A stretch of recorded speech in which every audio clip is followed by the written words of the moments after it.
Welcome back to Kings of the North. More spring game reactions. Man, I love a good. The NBA's in playoff mode, Bill Landis. It's like, I don't care about your playoffs, your determination of a champion. I want practice college football. Doug Lesmerises, Bill Landis. 8 Northern spring games this past week that we are going to run through. Last week, we did 6 games. We've got 8 now. We're going to start with Syracuse, Michigan, and Indiana. Then we'll get into Notre Dame, Iowa State, and Michigan State, and then we'll wrap up with Iowa and Illinois.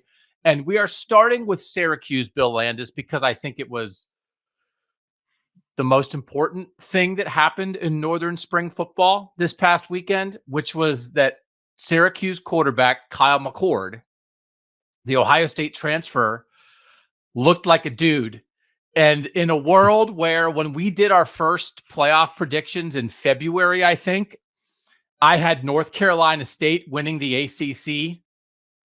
It does not take much to become an ACC contender. And if Kyle McCord is going to be this Kyle McCord, you may have to hold me back from picking Syracuse to make the playoff. 18 of 28, 242 yards and a touchdown, all in the first half. And in a world where sometimes in spring games, especially with younger quarterbacks, Bill, it's understandable. You see a lot of checkdowns, right? You see kind of some safe throws. Dude was letting it rip down the field. And like they were talking about him on the ACC network broadcast, Bill, like he is the savior of Syracuse football. They were like, Jim Brown, Kyle McCord, number 2. It's crazy, but also you understand why they were reacting that way. I get why they're reacting that way. I don't like. I've watched a lot of Kyle McCord. 'Tis true. I wasn't surprised by any of that. Kyle McCord is a good downfield passer when he has time to throw and there's no pressure around him. He was like a top 10 quarterback in the country last year when he wasn't pressured, and when he was pressured, he was one of the worst quarterbacks in the country. So like that's all I care about with Kyle McCord. Like I'm super happy for Syracuse fans. They got to watch Kyle McCord run out there. They gave him a nice ovation when they introduced him as he ran onto the field. And I think he looked exactly how you would hope he would look in a spring game the first time you're seeing him in a Syracuse uniform. The success and failure of Syracuse is going to be determined by what Kyle McCord does in a game where he can actually get hit. So like that's great. And like you see the upside. And I'm not trying to say like don't be excited about it. I'm just trying to say like there's another side of the coin that is not always noticeable in a spring game. So like keep that in mind as we, say the word Syracuse and playoff in the same sentence in April. No, I won't keep it in mind. I refuse to keep it in mind. So Aranda Gadsden, their gigantic tight end / receiver who was hurt last year, still hurt. He wasn't in that game, but he'll be back. And here's the interesting dichotomy. It's such an interesting Northern story that this guy from the Philly suburbs in South Jersey comes to Ohio State, now transfers to Syracuse. It's a quintessential Northern story. So can both of these things be true? Can Kyle McCord be the savior of Syracuse football and be a guy that Ohio State is okay with losing? Absolutely. Yeah, I think so. Because he also had a throw where he hit a defensive back in the chest for what should have been a pick 6 and the guy dropped it. He had a couple deep shots that were like 3 yards out of bounds. And this is not like nobody plays a perfect game, right? But the expectations, the standards at a place like Ohio State, who is sort of national title or bust in a lot of people's minds this year versus what it is at Syracuse in year 1 of Fran Brown. It's a great situation for him. And they have I think they'll have enough guys for him to throw to. We're going to talk about their run game in a little bit. They've got to protect him clearly, but there's a lot of juice around Fran Brown. But you watch this game, and again, you watch it compared to so many other spring football games, and you try to think about where Syracuse would be if they didn't have Kyle McCord. But this is jet fuel for the Fran Brown era. But I also don't think... Although I think like if you just said who had a better spring game, Will Howard or Devin Brown at Ohio State or Kyle McCord at Syracuse, you'd say Kyle McCord. But again, everything you said is true. So when it's go time and you're under pressure and you have to have a little mobility, again, I don't think that Ohio State fans are necessarily going like, oh my gosh, I can't believe we lost this guy. But I do think it's fair for Syracuse fans to be jumping up and down because after losing Garrett Schrader, if they didn't get a guy like Kyle McCord, Fran Brown can be as great of a head coach as there is in the country. And if you don't have a quarterback, you're not going to go anywhere in year one. And they might go somewhere.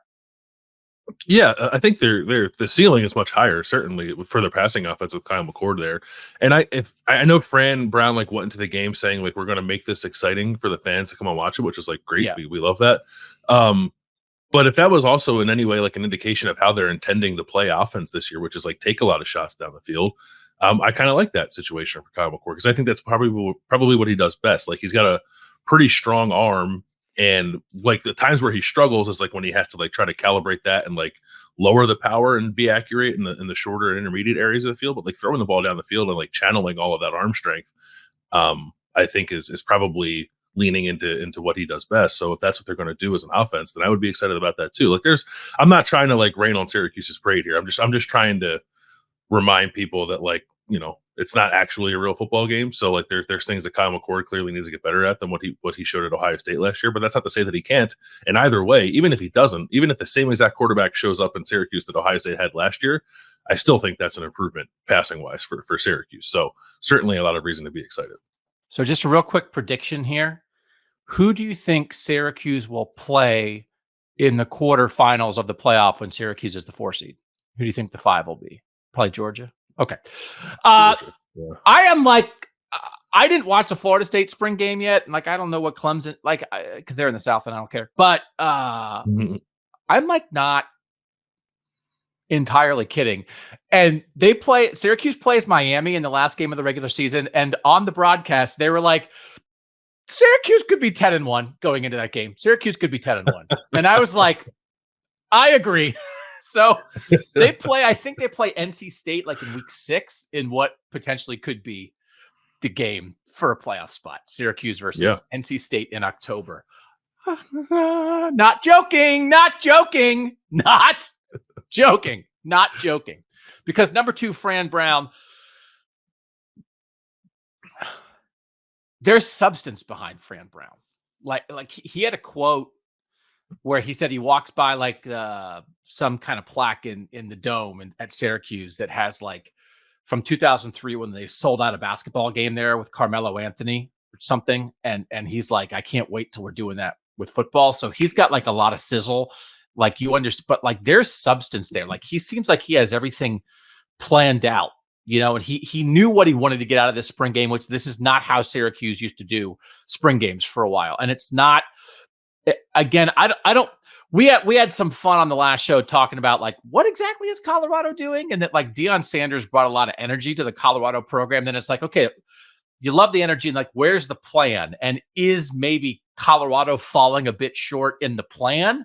And Fran Brown is bringing a lot of energy to Syracuse, and there also feels like there's a plan behind it. So I thought the presentation of the spring game and the discussion around what Syracuse wanted and did get out of spring, I thought seemed to back up everything that you had seen and read and heard about Fran Brown since his hiring. Yeah, I don't disagree with any of that. I think I like the Fran Brown hire, like as it like kind of grows on me a little bit. I said before that like I wasn't entirely sure if that's the profile I would have identified when making this hire for Syracuse, but there's clearly a lot of energy with the program, which is exactly what Syracuse was hoping for.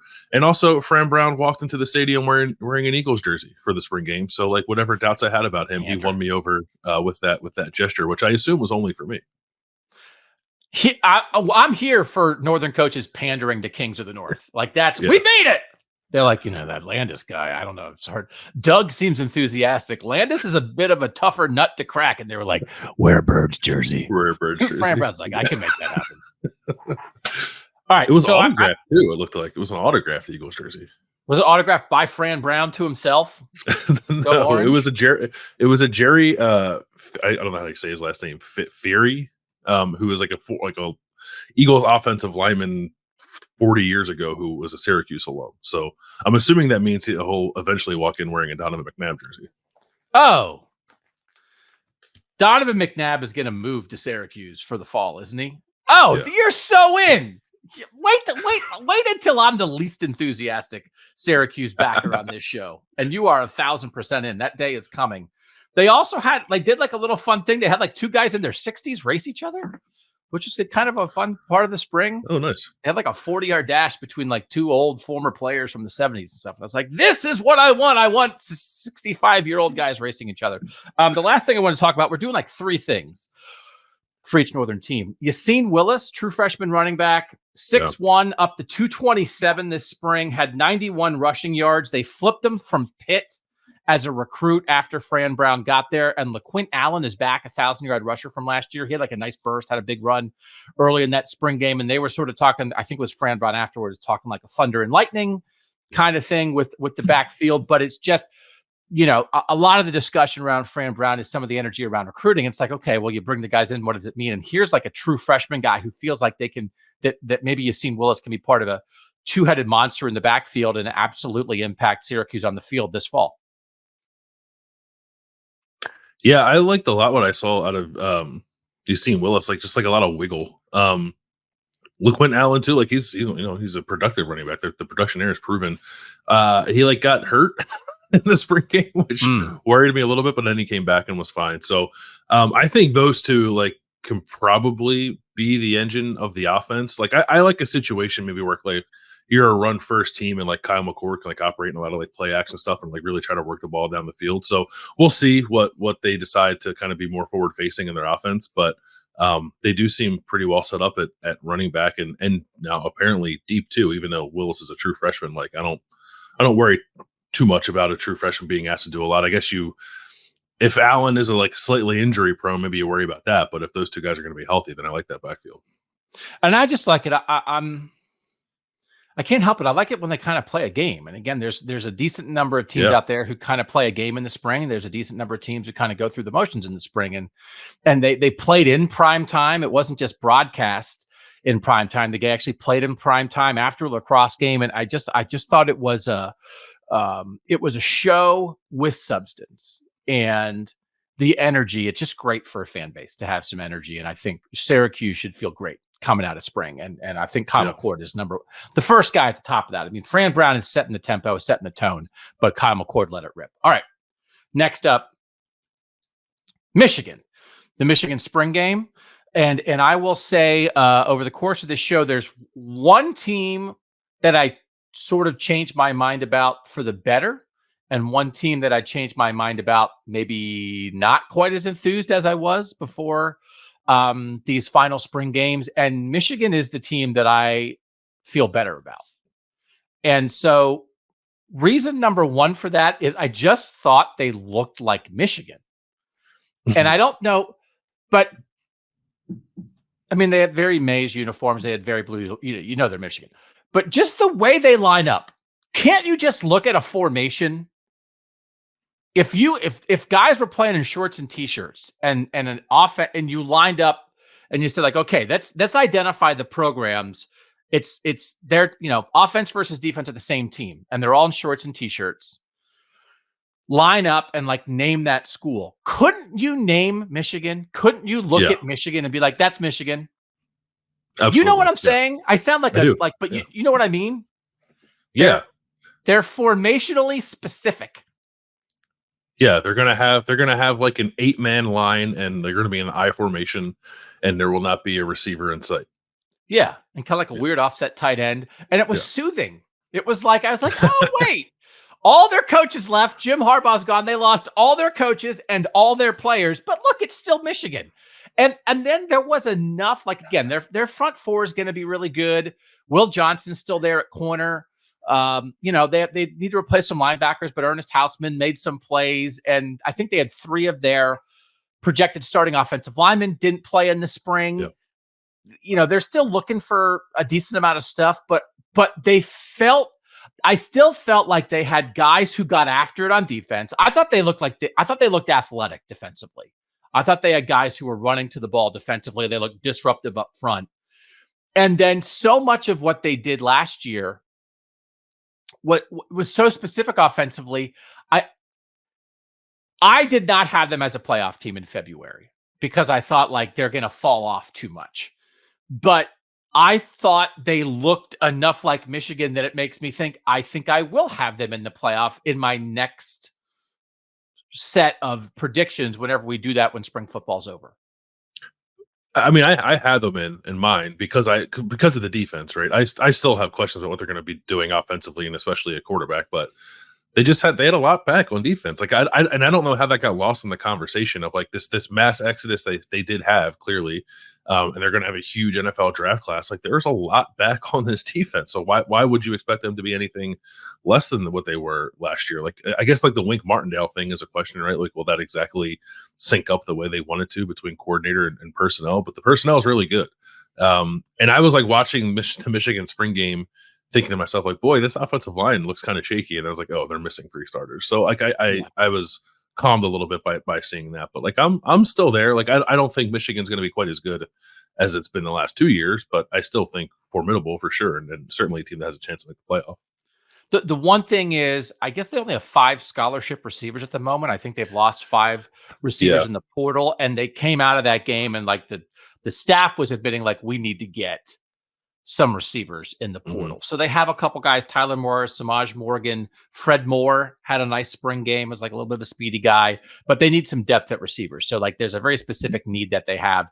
But I thought, it was a celebration. It was very nice. It was a celebration.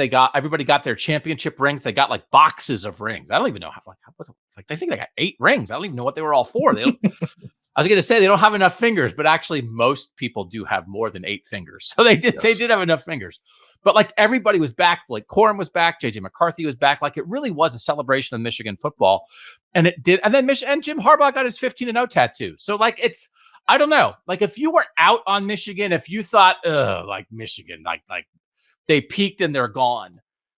I think Saturday, maybe emotionally, but also schematically and from a talent perspective, I think you should be back. If you had given up on them, which maybe I had, don't give up on them. That's like my number one takeaway from that.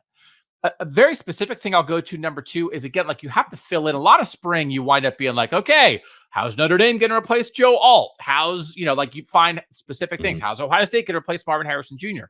And so I think my favorite Michigan player last year was Mike Sainristil still at nickel on the defense, who might end up being like a 2nd-round pick in the NFL.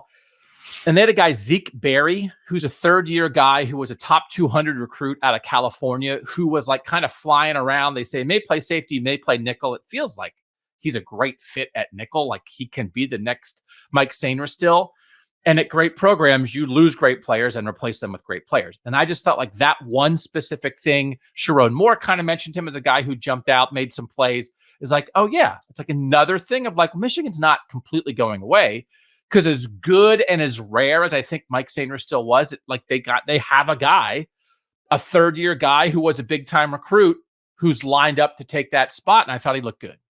Yeah, when you want to play with that style of position, like that's kind of the position that kind of like ties the room together. Like if you're not good there, then I think it's sort of like almost forces you to rethink your scheme. So if they can have somebody step into Mike Sainristil shoes, that'd be tremendous. And also too, like they lost Keon Sabb to Alabama, right, in the transfer portal. Like that was a guy that I think everybody thought was going to step up into that spot, like highly recruited player, was sort of like the natural guy to move, and then you lose him and you sort of go, so if they're having guys step up there, I think that speaks to program health, right? It's like you lose a really important player, then you get blindsided by a transfer, and like you're still okay. I don't think Michigan would have been there a couple of years ago. All right, last thing, what's up with the Michigan quarterback situation in your mind? I don't know. I hope for Michigan's sake that it's not Davis Warren emerging as QB1. Like I get that he had a nice spring game. It's not the first time he's had a nice spring game. I can kind of see like how you can build a pretty exciting offense around Alex Orji's skill set if you're just willing to accept the fact that he's not a great passer. And then like really lean in on his athleticism, which is hard to show in a spring game. I know he had that touchdown run. But he also might have gotten tackled on that play if it was a real game. So I'm still concerned about that. Probably more concerned maybe coming out of the spring than I was going into it, but like not surprised that that's kind of where Michigan is. But there's also not like a obvious or guy you can bring in from the transfer portal to like make you feel better. I suppose Jaden Rashada, but I think he's going to go to Georgia. And then if it's not him, then I don't think there's anybody else out there at the moment. So the portal's open for another week or so. So we'll see what happens. And I also know, like Kirk Campbell said, like, we're not looking for a quarterback. So Yeah. I kind of think you should if one's available, but it kind of seems like they're going to stand pat and roll with, I guess, either Alex Orji or Davis Warren, which is, not tremendous, but could be okay. Jack Tuttle's the guy that you brought up in our spring preview. He didn't play on Saturday. Mm-hmm. They have 5 quarterbacks in the room, 4 played. Jack Tuttle's the guy who's like, he's a 7th-year guy, I think, who's been around forever. Yeah.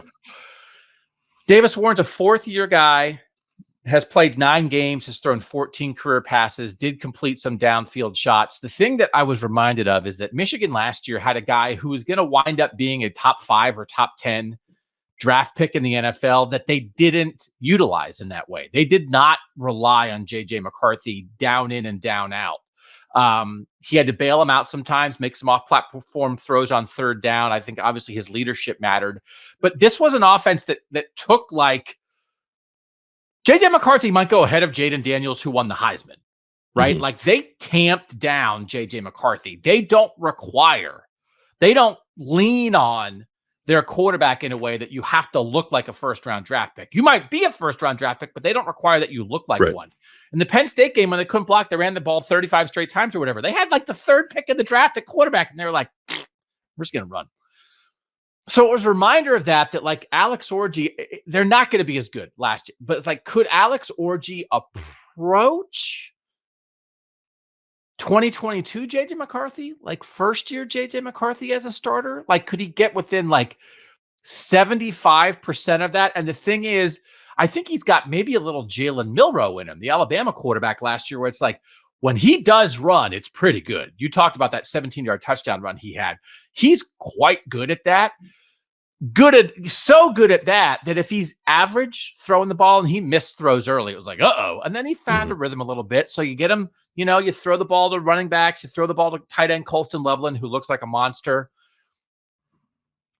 And then you're special out of the pocket. And Donovan Edwards, I think, looked great. I think Donovan Edwards at running back is going to have a huge year. It was a reminder to me that this is an offense that functions without, like, they sort of assume they're not going to have great quarterback play. So if they don't have great quarterback play, they still could very easily be a playoff team as long as Alex Orji, who's ever playing quarterback, isn't turning the ball over constantly.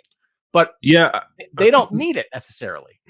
I think you could be right. I'm sorry. I'm in the process of looking something up as you were saying that. Cause like, I kind of agree with it, but the thing about like JJ McCarthy was like good when he had to be, like reliable throwing the ball for the most part when he had to be, like, even if he wasn't the focal point of the offense, like that's still a question for me, is like when it's, 3rd and 8 and you got to get a completion to extend a drive, like is Alex Orji the guy that's going to get you that more often than not with his arm? I think the answer is probably no, but that's not necessarily a bad thing, because the thing that Alex Orji is, but to your point, is like a pretty dynamic runner. And that's like the thing that Michigan did not really lean into at all with JJ McCarthy, because I think he could have been a dynamic runner too. He's an incredible athlete, not a powerful guy like Alex Orji, but like get JJ on the edge and he'll run away from some people. I think Alex Orji has that. I think he has the power.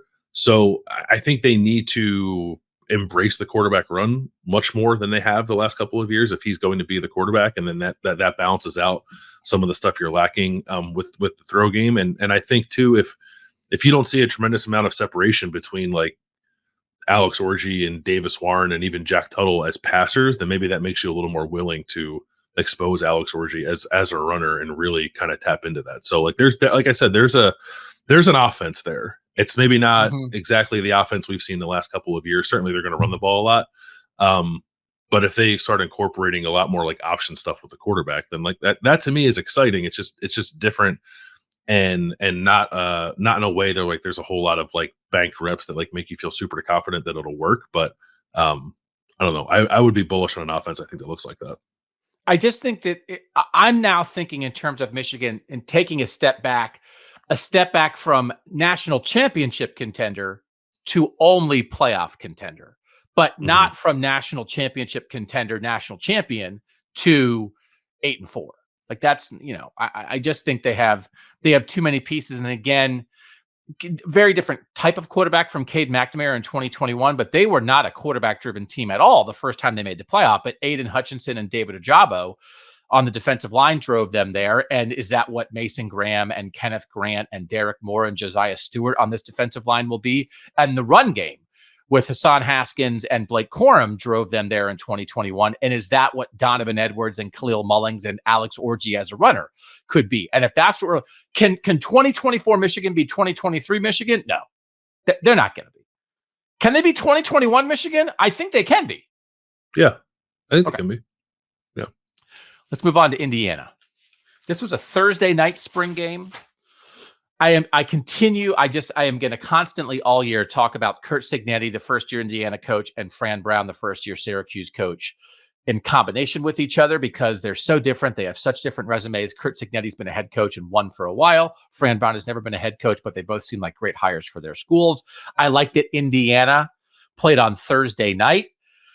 Again, people were like, Zach Osterman, the great Indiana beat writer, was talking about like people were tailgating before the spring game, which like he had never seen before. That's enthusiasm. That's like, I want to be here.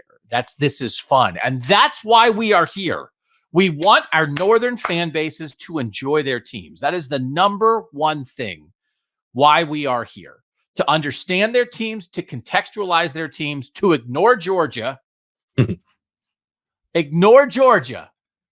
We're not talking about Georgia when we're talking about the Indiana spring game because what Georgia does doesn't matter for the Indiana spring game. So I love it. I love it for Indiana football. Let's start with the quarterbacks for Indiana football. What did you think? Curtis Rourke mostly played with the ones. Taven Jackson mostly played with the twos. What did you think of the quarterback situation for the Hoosiers? I thought it was funny that Curt Cignetti described it as a competition when Curtis Rourke played double the amount of snaps that Taven Jackson did. It's like, we know who the starting quarterback's going to be. I thought Curtis Rourke got a little better as it went along, settled in. I don't know if he's ever going to get back to the quarterback he was prior to his knee injury after he was MAC Offensive Player of the Year that season. That season he was MAC Offensive Player of the Year. He got injured at the end of it. And was a pretty dynamic quarterback that season. Wasn't that last year at Ohio. I don't know if he'll ever be that again, but that doesn't mean he's a bad quarterback. I think as a bridge to the future at quarterback, I kind of like Curtis Rourke at Indiana. But Taven Jackson was interesting. You sent me a Taven Jackson eyeballs emoji on Thursday night as you were watching the game. Yeah, and I feel like Curt Cignetti felt that after the game when he reminded everybody that Taven Jackson was doing it against the second team defense and that freshman cornerback fell down on the one big play that he hit. But I just thought he looked poised and decisive and has a big arm and he's a big, strong, athletic dude. There's something there with him. I still think they got him last year from Tennessee and they didn't really seem to know what they were doing with their quarterback situation last year. And I don't think Taven Jackson's going to start this fall, obviously, but I hope they find something for him to do because it does seem like they could help him as some kind of package player. And I guess just generally, I kind of like their quarterback room. Curtis Rourke is a veteran guy. Taven Jackson is a guy with some upside. And then Tyler Cherry, who didn't play a whole lot in the spring game, I think is a pretty promising freshman quarterback. So to start off this era with a coach and coordinator that have gotten a lot out of quarterbacks in the past, but a pretty good quarterback room, I think is a nice spot for Indiana to be in. Would you, I think, let's see, Curtis Rourke, 20 of 30 for 148. Taven Jackson, 10 of 13 for 130 in that game. Would you find a way to play Taven Jackson, even if Curtis Rourke is the starter? I would, yeah. Yeah. Because I think he gives you some dual threat ability there, too, that I don't really know that Curtis Rourke does. So I don't really know what that would look like, but I think there's a world where they both could play. Yeah.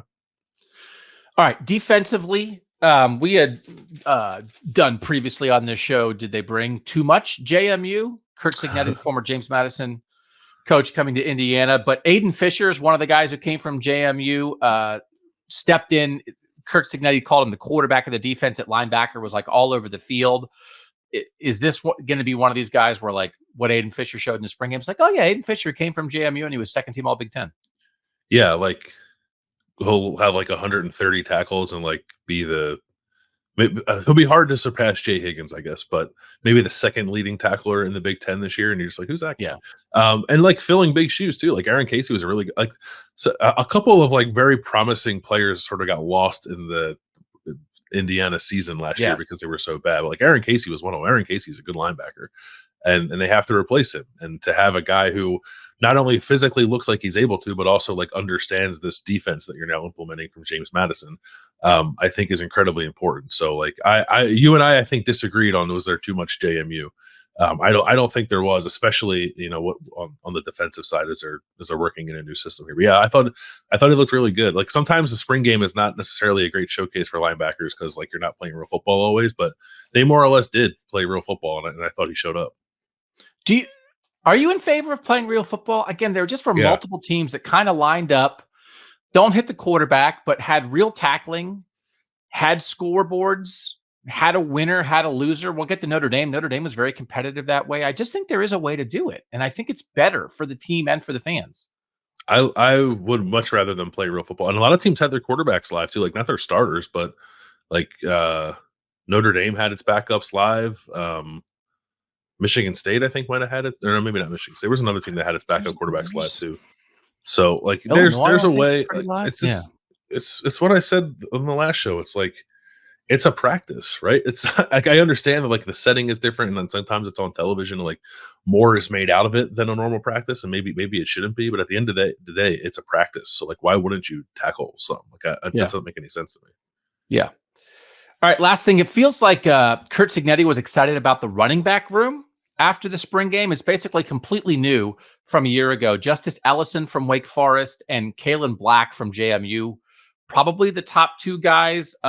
Tyson Lawton, also from JMU, in that mix. But he was talking, I think he used the word dynamic. He thought there were some guys who might be able to make those plays.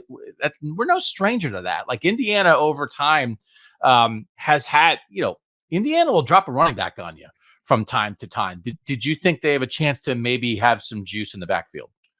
Yes, I would expand that though. Like I think they might have a chance to like have some real juice just like on offense, right? Like I thought they're starting. I think they have little to no depth, but and that's maybe not all that surprising for a team in transition in the transfer portal era. But I thought their starting offensive line looked good. I thought the quarterbacks looked serviceable with some upside. I thought the running backs looked dynamic, to steal Kurt Cignetti's word. And I thought their receivers had some real juice to them. Like that is, I think they have like 4 or 5 receivers who like kind of look like they're dudes. Like, and maybe that is Indiana's secondary not being all that good, and they were just winning battles they're supposed to win. I don't want to make too much of it at the moment, but I thought that was a kind of like a revamped room with like Donovan McCulley back, right? Donovan, we know he's a good player. He managed to have a productive season on a terrible offense last year. But some of these transfers they brought in too, like I thought like just had some real pop to them. So I'm coming away from this game like wanting to buy a little bit of stock in what Indiana's offense could be. The backfield is definitely part of that, but it was like sort of the whole picture. Like I think they have a nice unit there. So I'll drive Syracuse bus, but you'll roll with me, and you drive Indiana, and I'll roll with you. Yeah. Okay. That's fair. Okay. That's fair. Yeah. And then when we stop, like when we're on the trip, when we stop, you eat with Kurt Cignetti and I'll eat with Fran Brown. Yeah, but Kurt Cignetti seems like kind of a jerk though, doesn't he? I don't want to. I know, but you said it, but in a good way, in a winning way. I think it's what makes him good. Yeah. But when we stop at Burger King on the interstate, we're not going to sit 4 in a booth. We're not going to sit 4 in a booth. We're all too big for that. So, but we'll sit like right across from each other. So the conversation can overlap. It'll be me and Fran and you and Kurt. Okay. That's a lot of like, that's 3 guys from Pennsylvania and a guy from Jersey. Yeah. The Kings of the North, man. What do you think we're doing here? It's not 3 guys from Georgia. Hey, Kurt Cignetti, where are you from? Not from Georgia. Yeah, that's what we're doing here. That's why we're here. Okay. We'll take a break. When we come back, we'll lead off with Notre Dame and who got me fired up about Notre Dame, especially. And then also we'll get to the team that I'm like a little like, compared to where I was. We'll do that next on Kings of the North. Welcome back to Kings of the North. Doug Lesmerises, Bill Landis. Notre Dame up next in our spring game react, the 8 Northern games from this past week.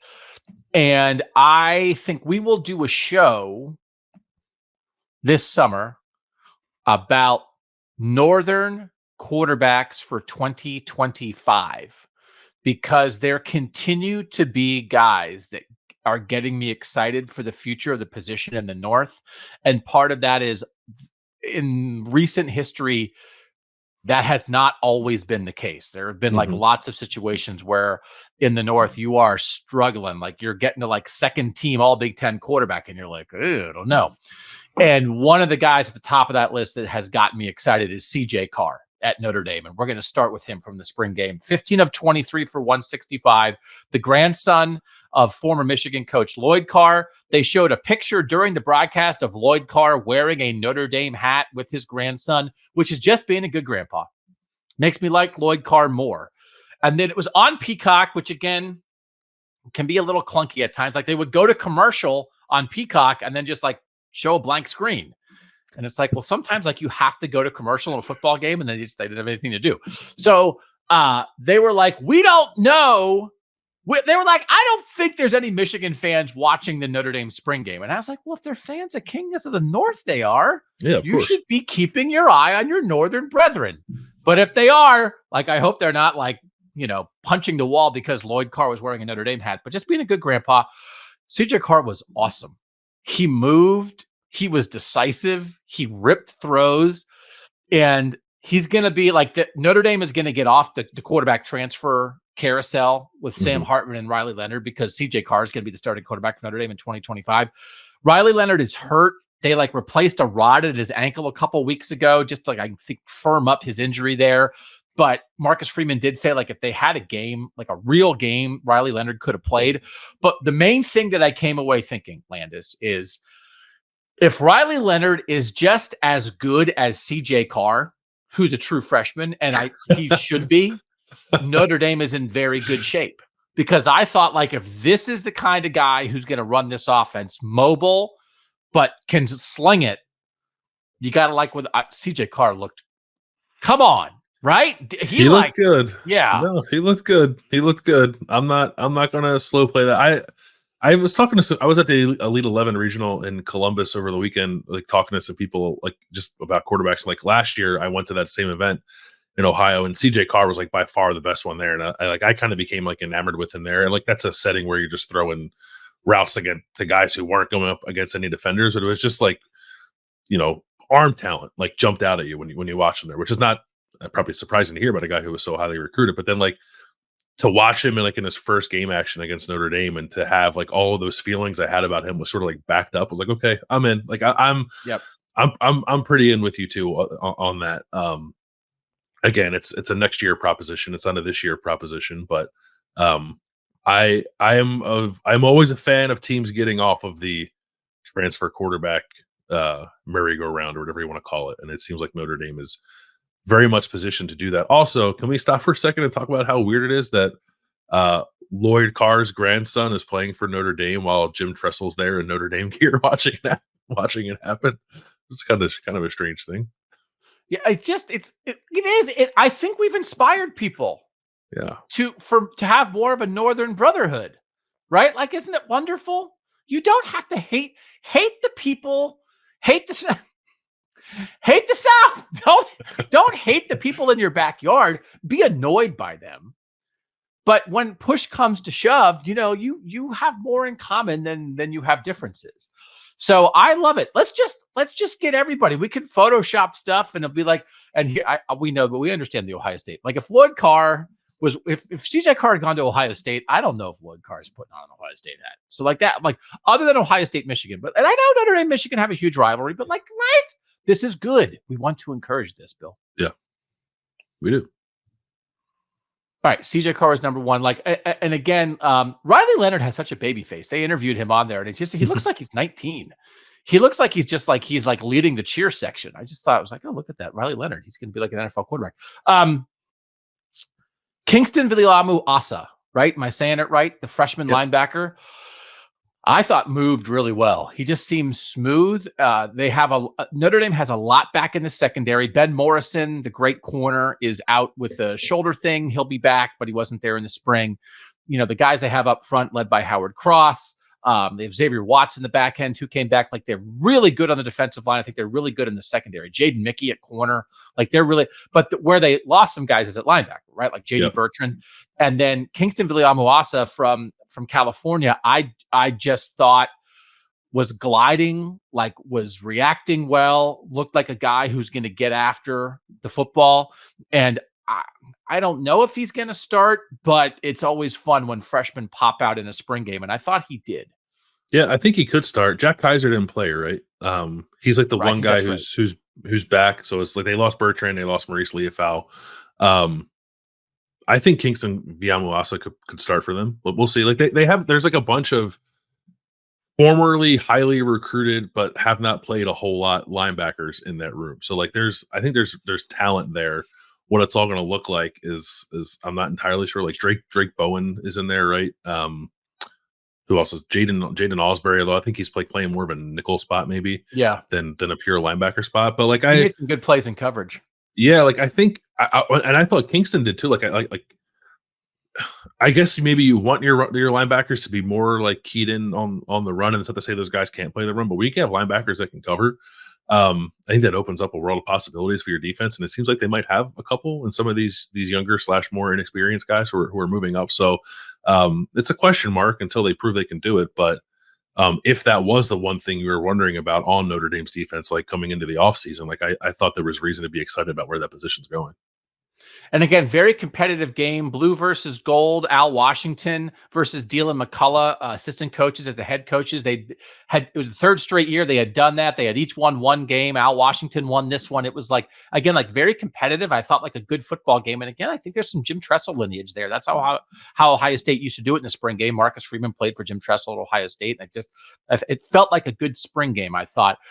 Was the third thing for Notre Dame wasn't Jeremiah Love, one of your guys heading into spring at running back for Notre Dame. And it felt like, they lost Audric Estime, but they really used 3-4 running backs last year. Jeremiah Love, Jabron Payne, like there were some guys in the backfield where certainly it feels like they're going to do it by committee again. And again, like Estime was clearly first among equals in the running back room last year, but it felt like Jeremiah Love did some stuff and they have some other guys, and it feels like they're going to be able to have that running back rotation again. Yeah, I think they'll be good there. They're definitely is too deep. I think probably go 3 or 4 deep if they wanted to, but who is going to be the guy who gets more carries than anyone else? Like I still think that's going to end up being Jeremiah Love, and it kind of felt that way in the spring game too. I think he's pretty versatile. If they elect to throw the ball to the running backs, like he can help you there too. So I thought he looked explosive, which is like what he does, right? He's like a super fast, long speed kind of running back who can really blow by people. And I thought looked comfortable kind of being a quasi featured back in a spring game. So we'll see. And also too, the thing to keep in mind with whatever you see from Notre Dame's running backs in the spring game, and you kind of got a glimpse of it, I guess, when Kenny Minchie was in there, but like they're going to run the quarterback, and like that'll make life easier on whoever the running back is. And I thought they didn't run Steve Angeli all that much, and like CJ Carr moved around, but neither of those two guys were live. But like Kenny Minchie was live. And I would like stick some of what you saw from him like in your back pocket and keep it in mind for when Riley Leonard is healthy, because I think we've talked about when they got him, like he is maybe the best rushing quarterback in the country, certainly on the short list of guys you put in that conversation. So feels like that's going to be a part of the offense, even if we didn't get to see Riley Leonard do it. But I think that factors into whatever these backs can be too. Good quarterback room, like the way that room lines up with Riley Leonard as the transfer, Steve Angeli, who ran with the ones because Riley Leonard wasn't playing, as I think a really nice veteran number 2, that if something happens in the midst of a game, you can put that guy in and he can run your offense. Kenny Minchie is like a bit of a wrinkle running kind of guy, and then CJ Carr is clearly the starter of the future. Like it's a nice room, isn't it? Like it feels like they've got some stuff figured out there. Can we call Kenny Minchie South Bend Tate Martell? Can we workshop that? Well, that's an off-season show where we find the Tate Martell on every Northern team, because there are some guys there are some in Illinois. I think might have one too. There's some guys who, and I like it again. Like you can either sort of look for a style of quarterback and get all guys the same, or you can be like, we're going to have a pocket passer. We're going to have a guy who can move. We'll fit our offense to whoever wins the job. And there are definitely there were some backup guys who can move, I thought, in some of these spring games. Okay. Yeah. Let's go to overall The one thing we didn't talk about, it feels like they're still sorting it out, replacing Joe Alt at left tackle and Blake Fisher at right tackle. I know you have talked about Notre Dame as maybe going undefeated this season. They've got to get that sorted out. It does feel like they have multiple candidates, that it feels like some of the second team guys, like Emil Wagner is a highly recruited guy, like he's still in that fight. Like it feels like they'll be okay there. And then with the number of like really good defensive players they have back, and if Riley Leonard is what you think, depth in the backfield, they're working some stuff out at wide receiver still. One of the big things at Notre Dame was they unveiled that like they're going to redo their football facility, and like that was one of the things Brian Kelly had kind of questioned when he left. Like, is Notre Dame going to be committed? They're committed to that. Like, this new era of college football feels like Notre Dame's all in. But anyway, did you come away from the spring still thinking that Notre Dame has a shot at 12-0 and like could be a playoff team? Yeah, I think so. The thing that I found I guess promising is the right word, is like, I thought the offense looked okay. Like, I thought the offense showed a little bit of flash, and they were missing like, I don't know, 4 guys who were going to be pretty important to them, incling Riley Leonard and Mitchell Evans. Evans at tight end, yeah. Yeah. So like I think there's some stuff there to be excited about. So like I'm certainly out on the limb saying like I think Notre Dame's got a legitimate shot to go 12-0 this year, but I didn't see anything that like made me want to back off that necessarily. I'm not saying they're a finished product, but like I can kind of see the vision. Yeah. Okay. Next up is Iowa State. We are running through 8 teams who had spring games. The 2 that weren't televised were Iowa State and Iowa. Like I don't know what the state of Iowa doesn't know how to have fun in the spring. I don't know what the problem is.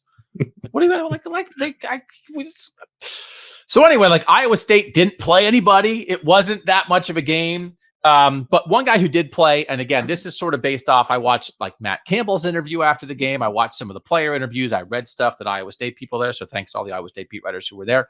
I tried to watch a couple highlights. It's just tough.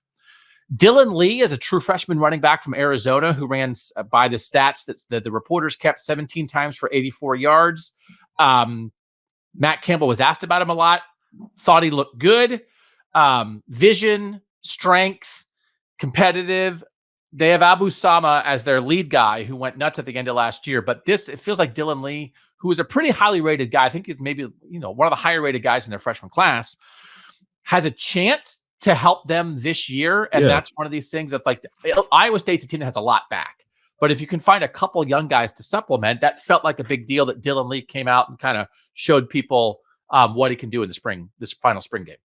Yeah, and it sounded like, too, it was like a culmination of a really good spring, right? It wasn't just like, oh, this guy flashed in the spring game. It was like he had been turning some heads kind of throughout the 14 previous practices. And then in a setting where he got a lot of opportunity because not a lot of starters played, he seemed to make the most of it. So, yeah, no, it's good. I think if you're going to have a spring game where like none of your important players play, you want to see a young guy or 2 maybe flash a little bit in a way that makes you confident that you have some depth at key positions. And it seems like they have it at running back. Yeah. So number 2 is all these guys who didn't play. So Rocco Beck, the quarterback, didn't play. Abu Sama, the running back, didn't play. And their 2 great receivers, Jalen Noel and Jaden Higgins, didn't play.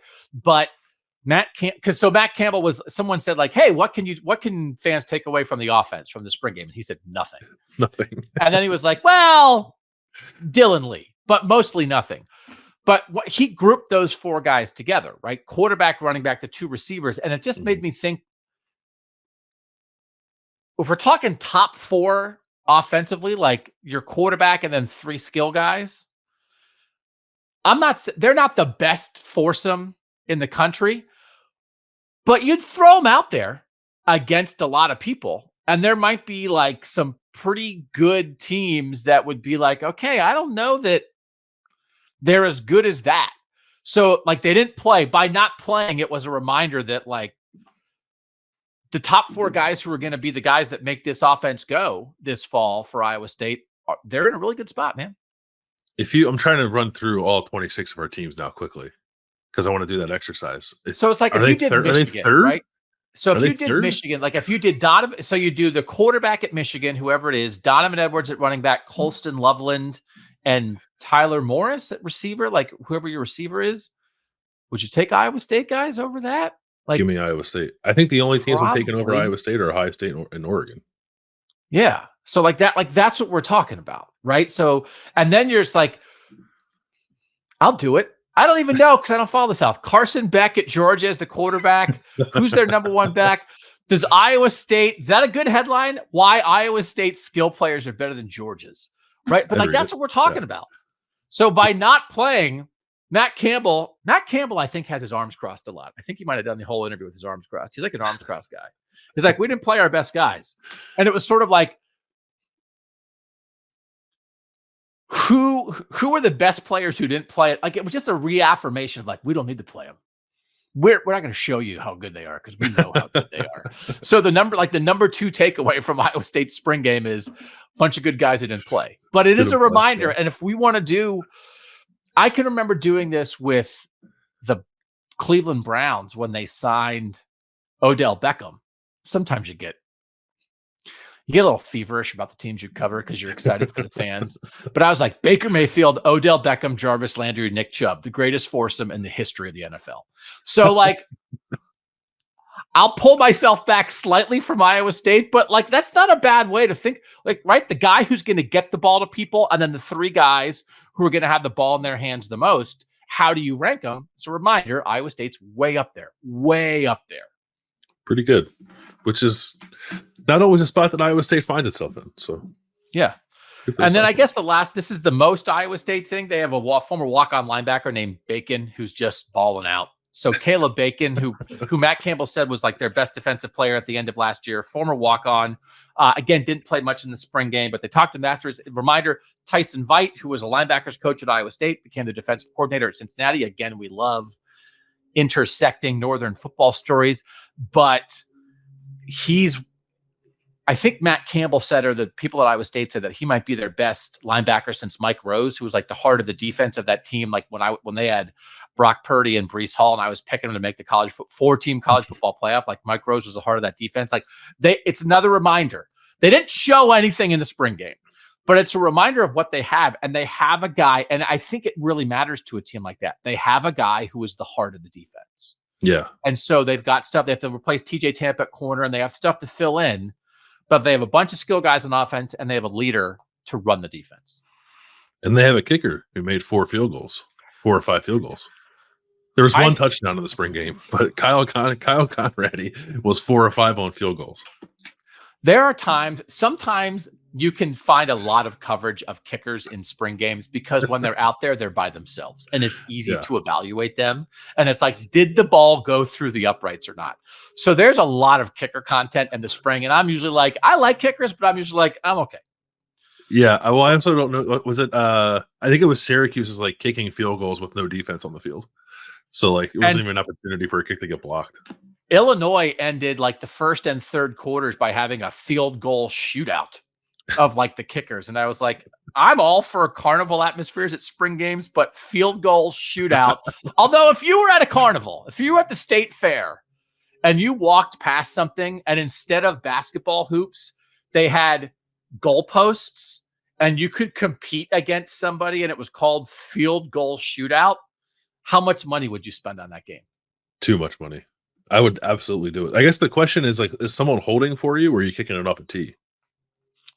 It had to be a robot holder, right? Where we are today. Can AI hold? I don't understand AI. Can AI hold? I know Illinois had Coleman Hawkins from the basketball team kick a field goal too. So do you know who the Pitt kicker is? I think he made it. Yeah, Coleman Hawkins made a 30-yard field goal. Who's the Pitt kicker? Because we didn't talk about him. I don't know who Pitt's kicker is. Sorry. Ben Sauls, and he's left-footed, and he made a 50-yarder in Pitt's spring game last weekend. So after Dragan Kesic, who's a left-footed kicker for Minnesota, I'm always on the lookout. Like I think we might be partial to left-footed kickers here on Kings of the North. So the Pitt guy is going to be your guy this year, I think. He's from Ohio, Tip City. All right, Michigan State, which was televised, but they televised stretching. That's the power of Jonathan Smith. The Big Ten Network was like, hey, can we do the spring game? And he was like, well, you can come, but we're going to stretch. We're going to do 7 periods of drills, and then we'll play like an hour of game. And the Big Ten Network was like, we're in.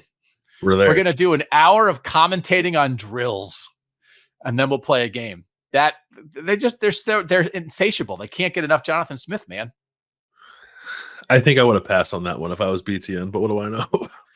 So, but like Iowa, Iowa's so good, and like if you would have told Kurt Ferris, no, they'll televise stretching. Just give them a little bit of a game. They're okay televising stretching. Be like, okay, BTN can come in. I just like. No, why but he wasn't stretched the Iowa? whole time, though. He would stretch the whole time, and then the game would just be punts. That was also part of the Iowa thing. There was definitely like we haven't gotten Iowa yet, but there's like a lot about like replacing the punter because, by the way, their punter was unbelievable. Tory Taylor. All right, Michigan State, our guy Aiden Childs, the quarterback from Oregon State who followed Jonathan Smith, second-year player, was the backup for the Beavers last year. 7 of 14 for 106. Hit like a nice play action shot, like on the second snap. Wasn't like perfect throwing the ball, but it felt like he owned the spring game. It was just like a lot of the vibes with him. He looked like a leader. He was very like, he was like talking to his teammates, and he looked completely comfortable. And I almost didn't care about if he missed throws because he just looked in control. And we are very eager to see what he looks like. It's really interesting. They also brought in a guy named Tommy Schuster, who was a 4-year starter at North Dakota. And is like a really good number 2, I think, of like this guy's played a lot of football. Aiden Childs has played as good as we think he's going to be, has played very little football. But it also makes me think of like, man, what Tommy Schuster, like, why did he pick Michigan State? If Tommy Schuster was at other places, I think he might be competing to start. But I just thought Aiden Childs, he didn't look as good as like Kyle McCord, but I thought, especially compared to some of the quarterback play at Michigan State in recent years, I thought Michigan State fans certainly came away excited after getting their eyeballs on him. Yeah, I think they should be. I think there was enough, right? There was enough to show you like where this is going, what it could be. And the other thing that's hard with a spring game where Aiden Childs is not live is like you lose a lot of the playmaking stuff. You lose the running ability that he brings to the table too. So there's a lot there with him that wasn't on display. And it's not like he's not a particularly polished passer at the moment. I think he has some improvement to make there, but like live arm, athletic guy. I would hope that like that spring game performance, even if it didn't like blow you away, I would hope it didn't like, temper any expectations that Michigan State fans had for him, because I think there's still a lot there to work with. Like live everything, like live body, live energy, live personality. Like just like I loved everything about Aiden Childs, but it's not about every single throw. It's about like, okay, was a program in turmoil, and now there's something to look forward to. And again, when we talk about 2025 quarterbacks, the 2025 quarterback at Michigan State is going to be Aiden Childs as a second-year starter, and like that's where we're talking about, is he going to like get invited to New York? All right, so like good vibes from him. Also good vibes from freshman receiver Nick Marsh, who was a 4-star recruit that was recruited by Mel Tucker and that staff. Jonathan Smith and his staff were able to keep him, prevent him from flipping. 6'3", 208, 2 catches for 88 yards. And just, again, this is a world. And here's part of why a guy like Aiden Childs makes such a difference. Michigan State's had some really good receivers. Jaden Reed, Jalen Naylor, Keon Coleman was there and left and went to Florida State last year. Mm-hmm. But when you have those guys, you have to keep them. You have to keep them invested. You have to maximize them, and you have to keep them from going in the transfer portal. And Aiden Childs will help you do that. So if we are now getting prepared for at least 2 years of Aiden Childs and Nick Marsh, that's very exciting, because Nick Marsh looks like a guy who's going to catch some balls in the Big Ten. Yep, and they have Montorie Foster, who I think is pretty good, and Jack Velling didn't play, right, the tight end. Like there's some Oregon there. State transfer who was one of the better tight ends of the Pac-12 last year. Yep. Yeah, there's some weapons there for Aiden Childs, right? And I don't know if you had running back on your list or not to talk about, but like I thought Nate Carter looked pretty good too. And he seemed excited by an offense that might utilize him in some different ways and like show off some of his versatility. So like you're talking about 3-4 guys there at skill positions as weapons for Aiden Childs. Like it's not a bare cupboard. I'm not like, it's not, again, to go back to the Iowa State conversation, like I'll take what Iowa State has, but I don't think Michigan State is necessarily like hurting for players with offensive upside. Like I thought there was some sparks there that would have me excited.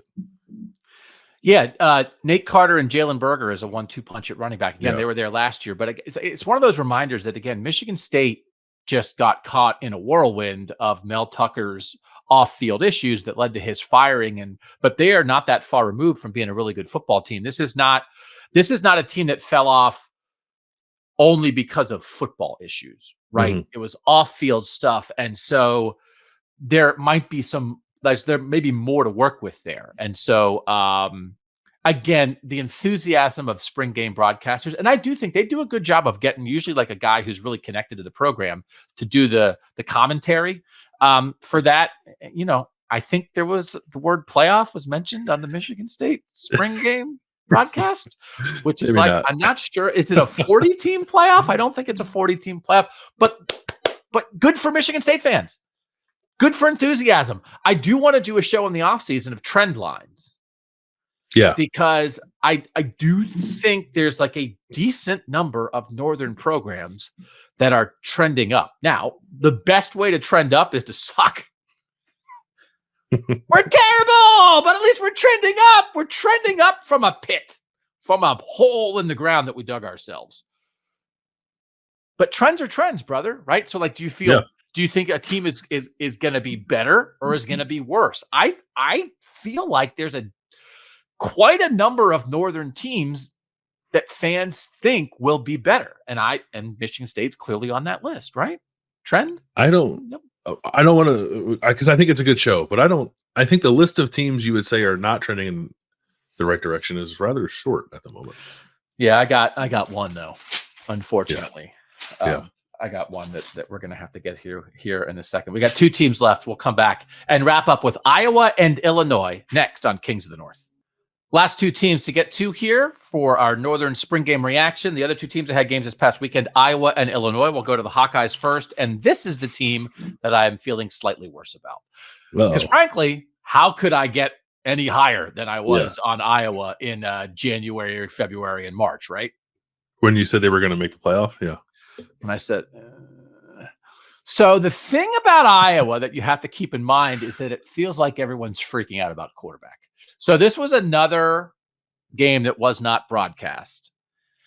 But I read something, and again, thanks to all the reporters out there on the ground who are doing this stuff, but I read somebody wrote something like, everybody in the Iowa press box was like, they need a quarterback in the transfer portal, was the takeaway from this. And here's why. Because Cade McNamara, who tore his ACL, I think like the end of September last year, was out there still in a knee brace, like throwing flat-footed, clearly didn't play. He's supposedly like on track to be back, but it's a reminder of like, he is not there yet. And if it's not him, they're in trouble. So as much as there is to like about Iowa, I think we saw last year that Deacon Hill, who wound up playing most of last year when Cade McNamara got hurt, he's not the answer. And there's not an answer on their roster. And it just feels like people came away from the spring game on Saturday a little more freaked out about like Cade McNamara is still hurt and there's no number 2 quarterback. And that's an issue. Yes, that's an issue. That is an issue. Yeah. Like the coverage that I read of Deacon Hill was like, he threw 2 picks and I can't believe it wasn't more than that. So it's like, it's not a great spot, I think, for Iowa to be in. And that's why there were some, I don't know, probably at this point, like unsubstantiated, clearly, like internet rumors about Iowa being interested in Ohio State's backup quarterback, Lincoln Kienholz. And Lincoln Kienholz is not in the transfer portal. I don't think at this point that he's going to transfer, but like that was before Iowa played the spring game and everybody kind of saw what was going on there. So like people have been thinking about quarterback for Iowa. So you just don't want to you don't want to have everything. And it's not like Iowa's not a juggernaut, right? But like they're a really good program. And I think do have a chance to make a run at something this year. And you don't want to be left like a quarterback short, right? So I don't know what they're going to do. Again, like we talked about it with Michigan, like there's nobody out there. And also like selling Iowa to a quarterback is probably pretty difficult at the moment, but they are not in a great spot. That's for sure. So let me throw 2 names at you. Guys who are currently in the portal. One would be Nick Evers, who's transferring from Wisconsin, former Oklahoma quarterback. Do anything for you? I mean, I would rather have him than Deacon Hill. Yeah. Yeah. And the other one is Colin Schlee, former Kent State quarterback who went to UCLA last year and apparently was trying to he has 1 year left, trying to get closer to his home state of Maryland. Iowa's at least closer than California. Like I'm just like, Yeah. also better than Deacon Hill. He's been a starting quarterback in major college football. Also better than Deacon Hill, and also like maybe not a tremendous gap between he and Caden McNamara, especially like a not 100% healthy Caden McNamara. So like Colin Schlee would interest me. Yeah. So here's the issue is, and so it's like Michigan and Iowa both have quarterback questions, but I feel better about Michigan after the spring and worse about Iowa after the spring. And there might be, that might not make sense because both of them are really defense first teams, right? Mm-hmm. But I think it's that watching Alex Orji and Davis Warren and like what Michigan may have, and then understanding everything else Michigan has, that like they aren't going to rely on the quarterback, right? They've won while not relying on the quarterback. And Iowa's not going to rely on the quarterback either. But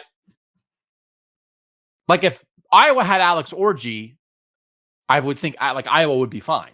You know what? Like it's just that Cade McNamara, if Cade McNamara has a healthy season and is 85% of what he was when he led Michigan to the playoff, like I think Iowa's in good shape. But it just feels like everybody's coming away from the spring game and that Michigan maybe at least has a couple options. Even like if Michigan gets to Jack Tuttle, right? I think Iowa would take Jack Tuttle right now. Well, now you got me thinking like, is Michigan going to lose a quarterback? And if it does, like, is Iowa on line one? Right? Yeah. So, I mean, it's if I would have said, I maybe would have had Michigan higher on the list of as schools adding a potential quarterback in the portal after spring football, higher than Iowa, but now it feels like Iowa would be like number one in the North of this because they're ready to win. They're ready to win, and they can't have their whole season hinge on Cade McNamara's injured knee. Yeah, okay. Right. I agree with that. All right. Second thing is like this is more coming from like the week before the spring game when Tim Lester, the new offensive coordinator, was talking. But they talked. He said there's 85% of the offense is in now, the new Iowa offense replacing Brian Ferentz. But this also was some defenders talking about it after the spring game, and defenders were talking about like it's just harder to get your fits in the gaps and like you're just because there's motion, and it's just like Iowa is having guys go in motion before the snap, and everybody in the state is like, we have never seen this. Is that's allowed? We didn't know that was allowed. And it's like Iowa's like 30 years behind.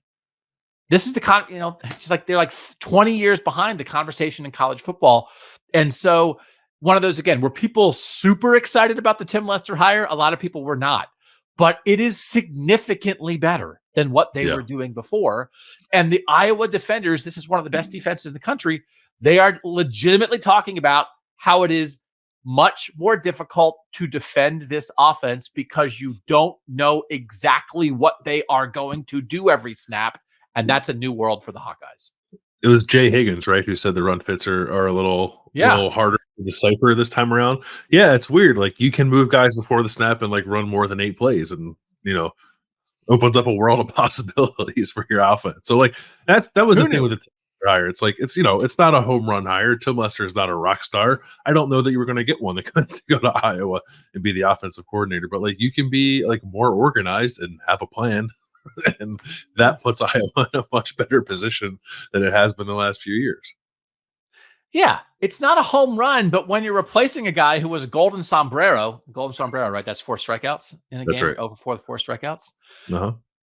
Once you're dealing with the golden sombrero, it's like, what happened? It's like, I had a single, I got hit by a pitch. It's like, awesome. Great. 1 for 3? It was a bunt. Awesome. You got on base twice? Well, take it. Last thing is this defense is so good. It has so much back. Jay Higgins, a linebacker, and Sebastian Castro, a corner, and Xavier Wampa in the secondary. Just like it's going to be an excellent defense. But a guy who is one of the things they have to do is replace. Again, this is what happens in spring. You talk about great players who left. What do you do? Cooper DeJean, who's going to be a first-round draft pick, leaving at corner. And how are you going to replace it? There's a guy, again, this was like a story that was sort of like maybe 7 or 10 days ago in Iowa. John Nestor is a second-year corner, and people were dropping a Riley Moss comparison. And Riley Moss was a first-team All-American at Iowa and a 3rd-round draft pick in the NFL. And so he's like an athletic young corner. And like if that's what we're talking about, you have all these guys back as starters, and then if that's what you're filling in with like the one like really big loss, you're in pretty good shape. So it's a name to watch out for and a reminder of, again, how good this defense should be. Yeah, and like no one's going to beat Cooper DeJean, right? He's pretty freaky in athletic terms. But you don't need someone to come and beat Cooper DeJean. You just don't want to have deficiencies back there. And like it's one of the consistencies with Iowa is like it always feels like they have guys in the secondary. Like they always find guys to step up in those roles. So like I'm not worried about that, but it's good if John Nestor is like kind of making that move already. Maybe you don't have to worry about it so much going into camp. All right, last game we're going to review is Illinois. And the crazy thing about Illinois was Illinois did offense versus defense, but had no scoring. So no official scoring. So the Big Ten Network had a score bug, a graphic up the entire game that said Illinois offense 0, Illinois defense 0. And they just kept it up the whole day. And it was 0-0 the whole day. And it said like no official scoring, but I thought, well, they're going to do their own unofficial scoring then. And it was like, nope. We just feel like the screen feels naked without a score graphic. It was crazy. So they commentated on stretching for Michigan State and they put up a 0-0 score graphic for 2 hours for Illinois. What? Spring. They couldn't just put up like a logo? They couldn't put up the thing that we have on the bottom of our screen now? It says Illinois spring game. Just like a photo of Brett Bielema carrying golf clubs, which is my favorite GIF. Go find that GIF. Brett Bielema with golf clubs. All right. Number one is they have a dude. J.C. Davis is going to be their left tackle. He's a transfer from New Mexico. They were saying he was the highest graded tackle in the group of 5 last year.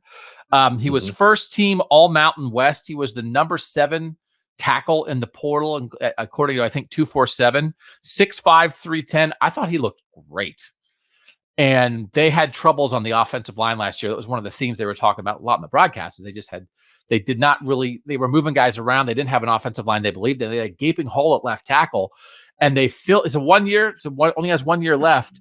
Yeah. But he seems like a kind of guy is like, why are there not I thought, like, why did Ohio State not go get this guy? Like I thought he led the way. They had a nice run up the middle where he pulled and pancaked the linebacker. And I was like, whoa. And then it felt like the rest of the game, he was just completely handling every pass rusher that he got. Good feet, good length, good athlete, clearly has been around the block. And I couldn't, no offense, like great, awesome job by Illinois. But he was so good, I was surprised he didn't go to a playoff contender. Yeah, it made me go back and look at like his offer list, right? Like it wasn't a bad one. Like Penn State was there, I think UCLA was there, a couple other Big Ten teams. But yeah, I was like, why not Ohio State? Why not like Alabama was looking for offensive line help? Washington was looking for offensive line help. Like, but it's awesome that Illinois got him because that was like they were among the most sacked teams in the country last year. And I think that was like a big thing generally coming out of the spring game was like the starting offensive line like seemed to hold its own. It wasn't just JC Davis, but if like that's your dude up front, and maybe that like makes everybody else a little better. I don't know. We'll see how that goes. But I guess for like a one practice sample size, it looks like they stand to be much improved on the offensive line. He was first team All Mountain West. I thought he looks like a chance he's going to be an All Big Ten kind of left tackle. Yeah. I thought. So number 2 was adding to my list of backup quarterbacks to be excited about. Donovan Leary, who is the brother of Devin Leary, who was the quarterback at NC State and Kentucky, I thought looked really good. He's a third-year player who has never played a snap before. So he's not a young guy, but he's been around. He's 6'2", pretty big arm. They had a drive where he threw a 42-yard completion. On the next play, threw a 38-yard touchdown. So it was 2 plays, 80 yards. And I think he's going to take the starting quarterback job in the middle of the year from Luke Altmaier. And people like Luke Altmaier looked fine. People thought Luke Altmaier looked pretty good, but I don't know what kind of year Illinois is going to have. They have another guy, is it Petty, who is from Luke Altmaier's high school that they also recruited to Illinois. But I just thought Donovan Leary was like ripping the ball in a way that like made me very intrigued. And if this season gets away from Illinois, or they feel like I need a little boost. Like last year, Luke Altmaier got hurt and John Paddock came in and John Paddock gave him a boost. Now John Paddock's gone and that was an injury thing. But I just thought Donovan Leary showed enough that he's going to get on the field this year. There's like a there's a fine line, I think, with this, but I tend to enjoy, and like if I'm a college coach, I would probably almost want quarterbacks who play like overconfidently, like just are out there and they don't care. They're just Yeah. going to go out there. They're going to rip throws. They're going to run around. They're going to do some crazy stuff. And I feel like that's Donovan Leary. Like like swagger. I don't know if that's the right word for it. Yeah. The right word for it is escaping me, but I do. There's something there with him that's like I think Luke Altmaier can be a pretty good quarterback, like in the right environment. So I don't know. I don't know that I'd predict that Donovan Leary is going to take that job, but I won't push back on it too hard because he's got some Yeah. juice to him. That's for sure.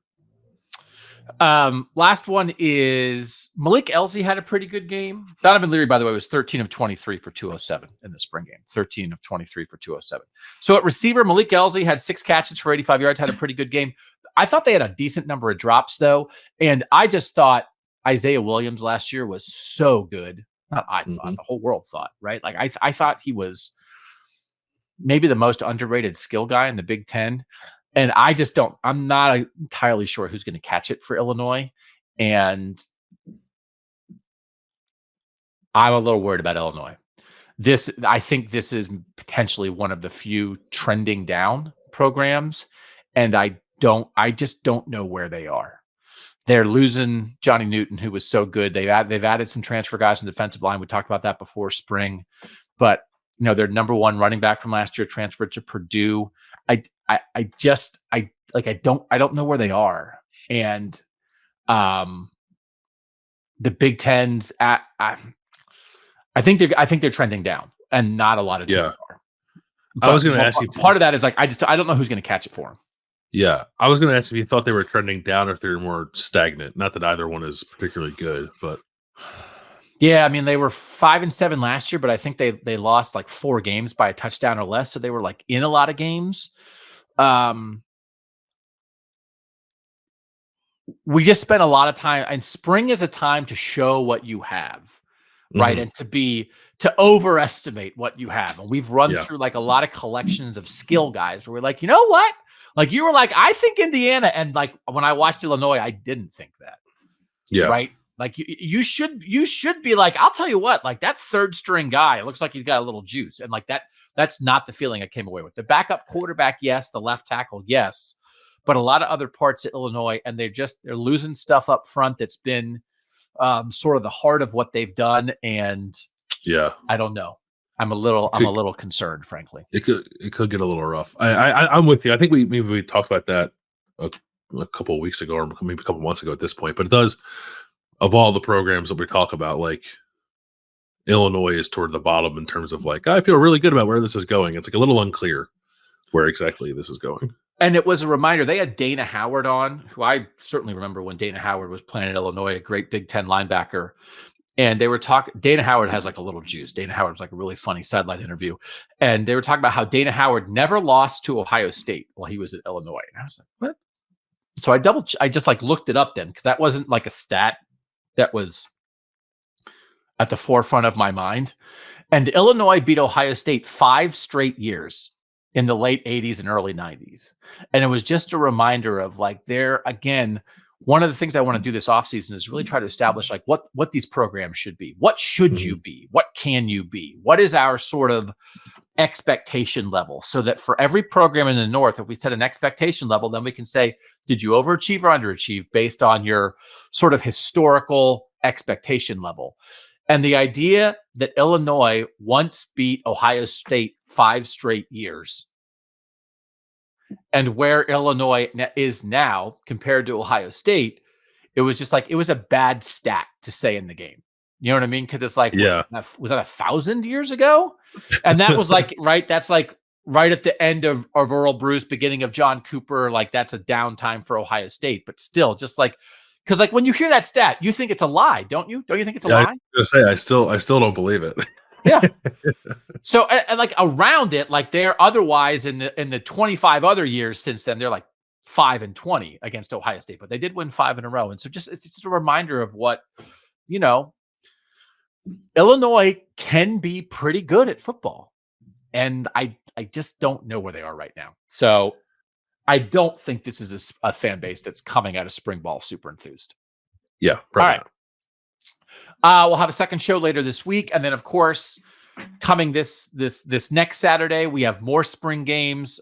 Oregon, Nebraska, a couple other teams. So we're going to keep doing this. We'll wind up covering everybody. And again, there are some teams that didn't play a spring game. We'll still cover how spring football went for them, even though there wasn't stuff on TV for us to watch. We'll have a second show this week. I think we'll talk about the transfer portal. We also have the NFL draft coming up, and I want to check on this. And I will, I think, at least drop this stat on the next show, Landis. I really do think the top 16 picks in the NFL draft on Thursday night, the first half of the first round, I am almost sure, based on all the mock drafts and just the players you think are out there, that there will be more Northern players than Southern players taken in the first 16 picks in the first half of the first round. And I want to check when the last time is that happened, because I don't think overall there will be more first rounders from the North than from the South. But when you talk about like the top of the draft, and you talk about Joe Ald at Notre Dame and Olufu Fashanu from Penn State and Marvin Harrison Jr. from Ohio State, and where Bo Nix and Michael Penix from Oregon and Washington could go as quarterbacks, and J.J. McCarthy and Taliese Fuaga from Oregon State, and there's just like Troy Fautanu. Yeah, he'll go. Troy Fautanu from Washington. Like there's some real. I don't know if Johnny Newton will go that high as a defensive tackle from Illinois, but like there's some real like top tier high level Northern talent in this draft. I at least want to touch on that, I think, on Thursday as well. Oh, that'll be interesting. I'm curious to see what your research on Earth is relates to, like the last time that's happened or even been close to happening. Yeah. So that's coming. We're going to keep recapping spring football, and then once we get done with all these spring games, then we'll start contextualizing and looking ahead to the season. We're going to redo our playoff picks at some point. I definitely like the first one we did was like just pure off season. Then we'll do another round, I think, like post portal, post spring. Like, okay, here's where we are in May. So a lot coming on Kings of the North. Tell a friend. Thanks so much for being here. As always, thanks to our great producer, Mike Yorostowski, who makes us look good and sound good. He's Bill Landis. I'm Doug Lesmerises, and that was Kings of the North.